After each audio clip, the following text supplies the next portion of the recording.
My girlfriend pulled me aside before the annual board reception. "Stay quiet tonight, these people matter." I nodded and stepped back.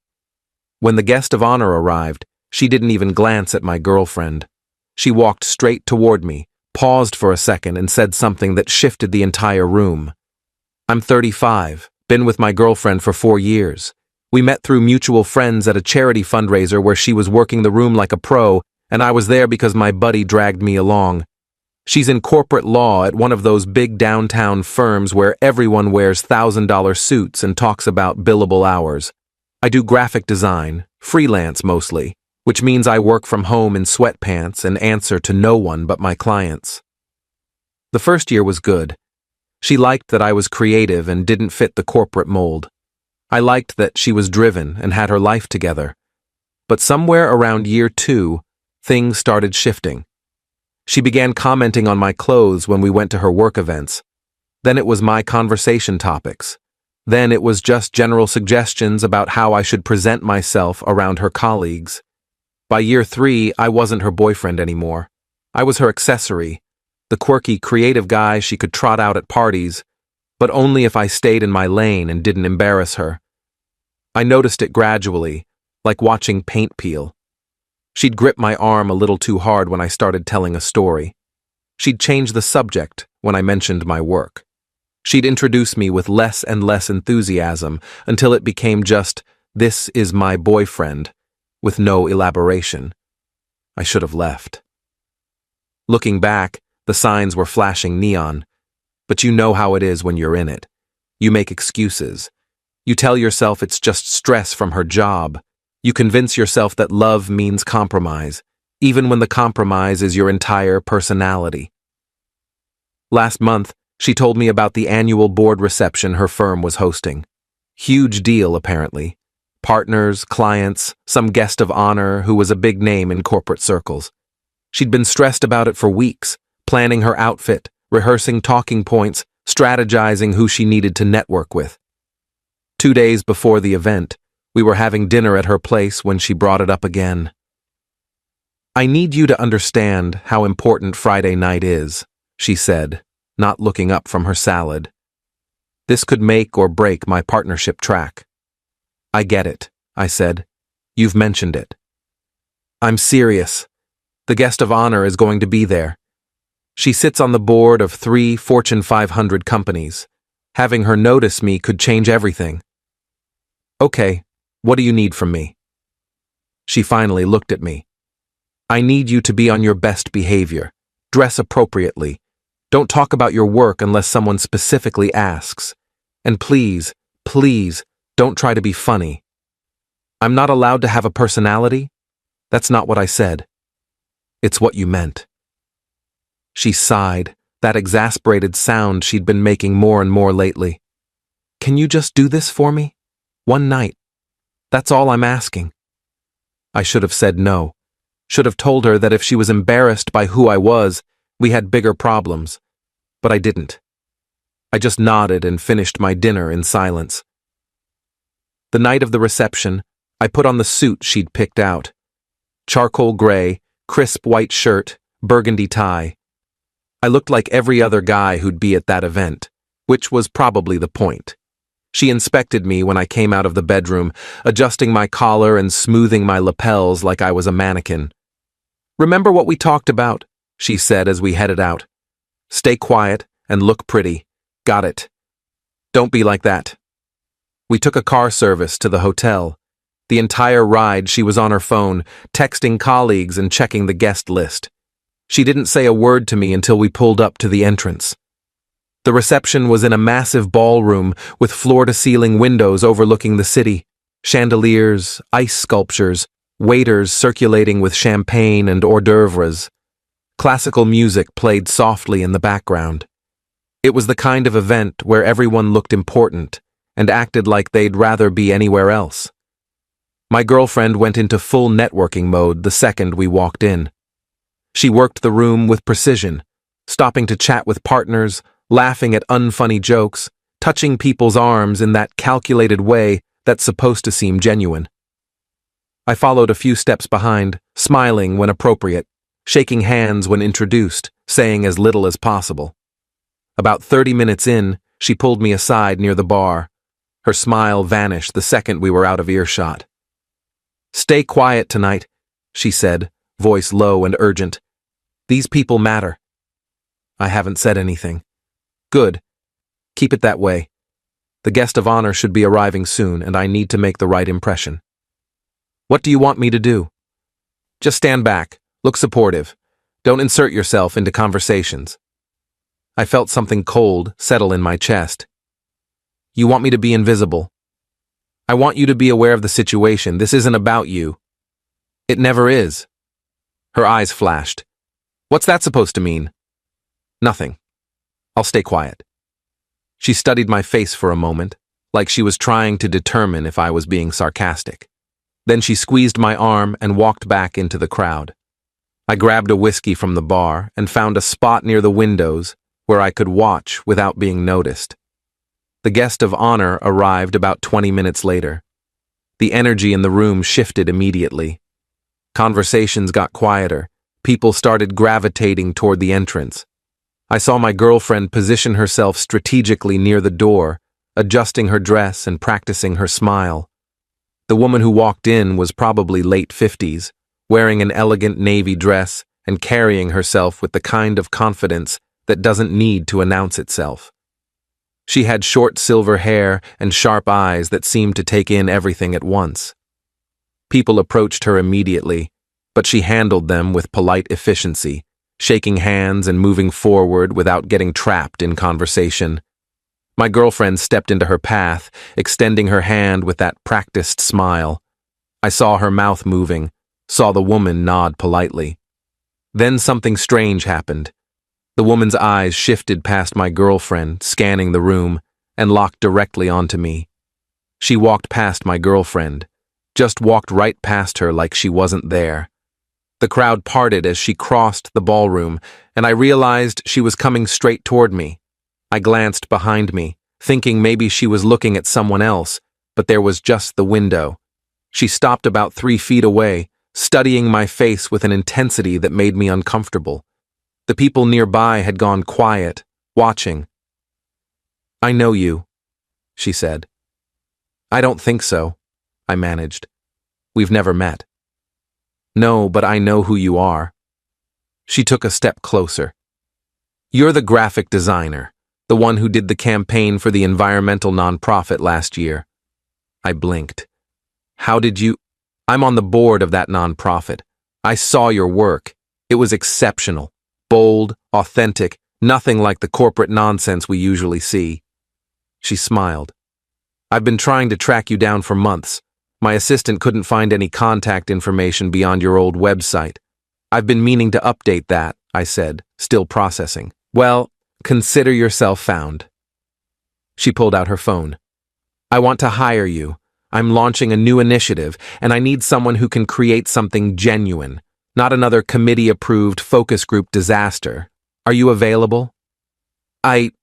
Yes, I'd need to hear more about the project, but yes." We exchanged information right there. She asked about my process, my influences, my availability. We talked for maybe 15 minutes, and I forgot about the room around us until I noticed my girlfriend standing a few feet away, her face pale. The guest of honor followed my gaze. "Oh, is this your girlfriend? The one who tried to intercept me at the door?" "Yes," I said. "She should be proud of you. You're very talented." She turned to my girlfriend. "You didn't mention your boyfriend was the designer behind the Meadowbrook campaign." My girlfriend's smile looked painful. "I didn't realize you'd be familiar with his work." "I make it my business to know talent when I see it." She turned back to me. "I'll have my assistant reach out next week to set up a proper meeting. In the meantime, enjoy the rest of your evening." She moved on to greet the firm's senior partners. I stood there holding my whiskey, aware that everyone nearby had witnessed the entire exchange. My girlfriend's colleagues were staring. Some looked impressed. Others looked confused. My girlfriend looked furious. She grabbed my elbow and steered me toward the hallway outside the ballroom. The second we were alone, she dropped the smile. "What was that?" she hissed. She recognized my work. You made me look like an idiot. How? I didn't do anything. You upstaged me at my own firm's event. She approached me. What was I supposed to do? You could have directed the conversation back to me, mentioned what I do, made an introduction that mattered. She wanted to talk about my work. Your work? She laughed, but there was no humor in it. Your freelance graphic design? That's what was important tonight? Apparently to her, yes. Do you know how this looks?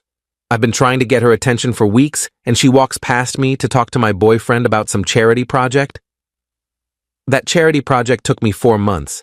It was featured in 3 major publications. But you wouldn't know that because you've never asked about my work. That's not fair, isn't it? When's the last time you asked me about a project or showed any interest in what I do?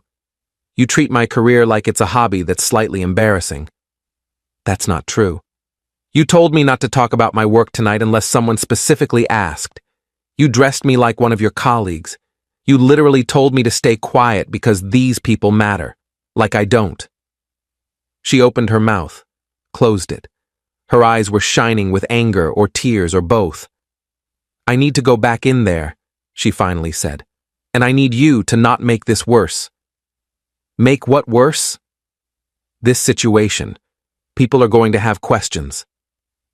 Let them ask. That's easy for you to say. You don't have to face these people every day. You don't have to worry about your reputation. Neither do you. You're worried about your image. That's different. She stared at me for a long moment. I'm going back inside. Are you coming? No. No? I'm going home. You can stay and network. You can't just leave. Watch me. I walked toward the elevator. She called after me, but I didn't turn around. I took a car back to my apartment, changed into sweatpants, and sat on my couch in the dark, thinking about the last 4 years. Update 1. My girlfriend didn't come home that night. She texted around midnight saying she was staying at her place and we'd talk tomorrow. I didn't respond. The next morning, I woke up to an email from the guest of honor's assistant. They wanted to schedule a video call for Monday to discuss the project in detail. The scope was bigger than I'd expected, a full rebrand for a new foundation, plus ongoing creative direction, the kind of project that could change the trajectory of my career. I was still processing that when my girlfriend showed up at my apartment around 10 a.m. She looked tired, like she hadn't slept. She came in without being invited and sat on my couch. We need to talk, she said. Okay. Last night was a disaster. For you, maybe.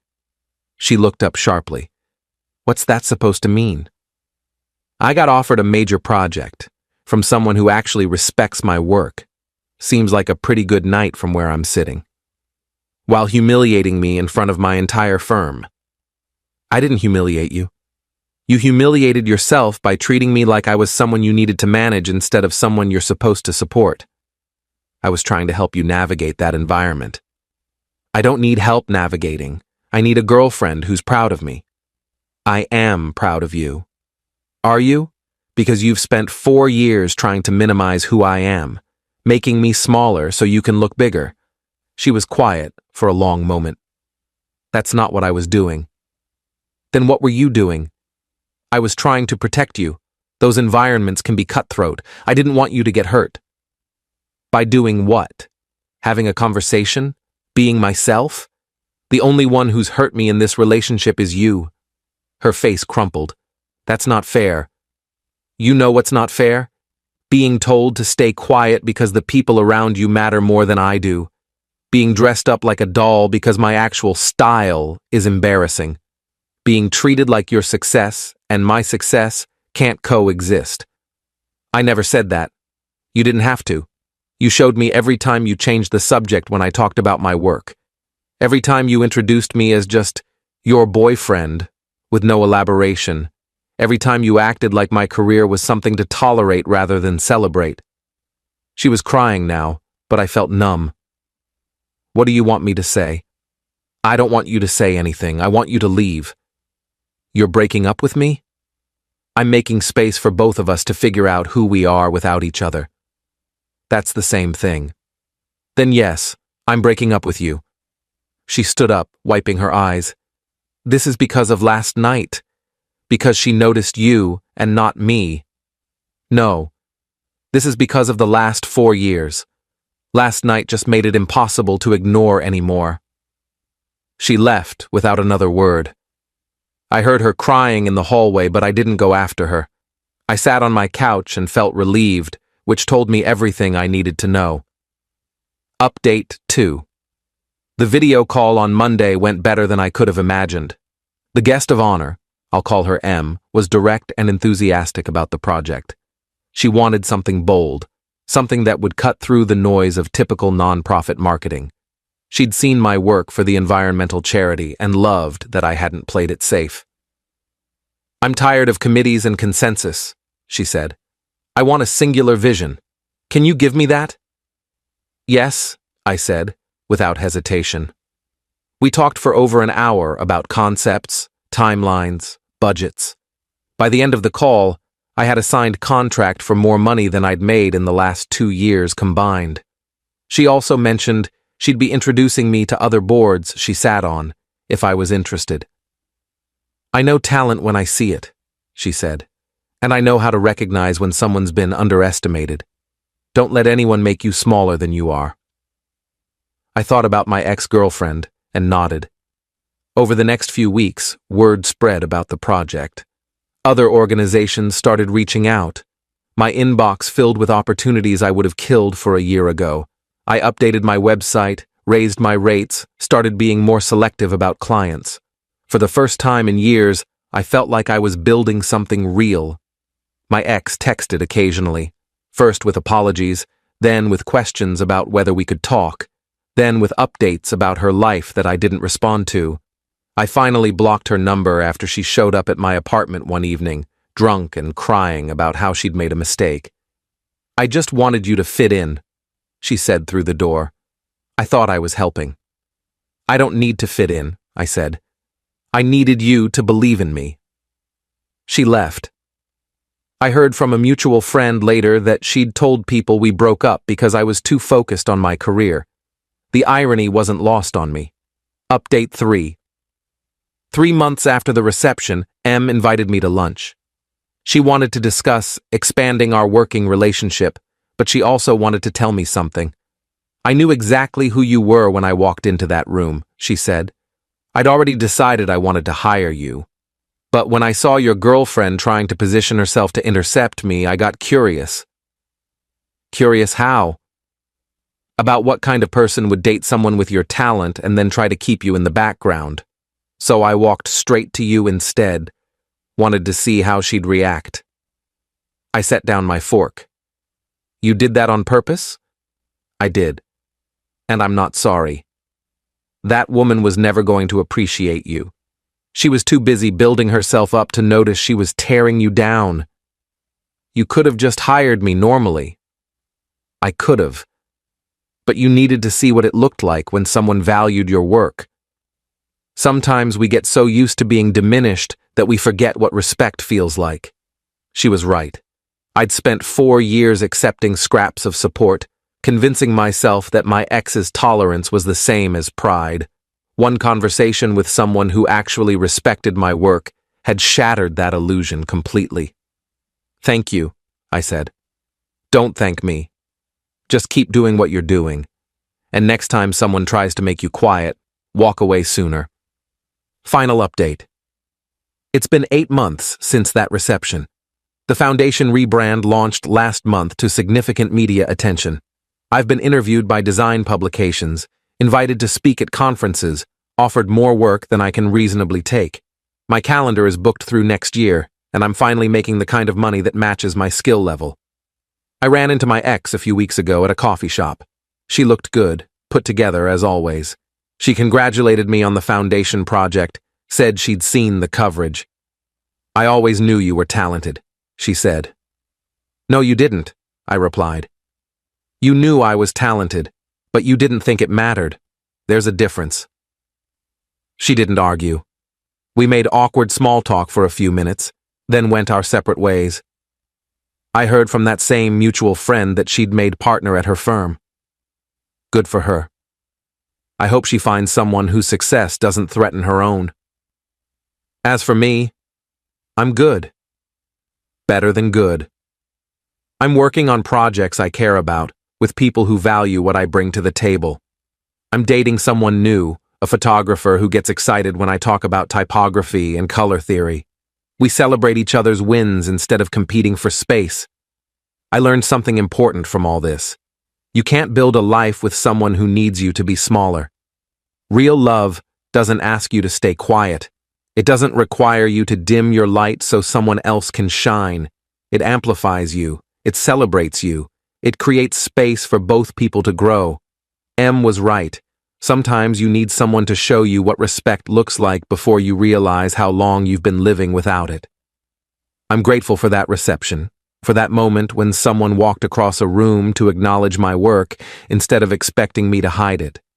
I'm grateful I finally learned to take up space,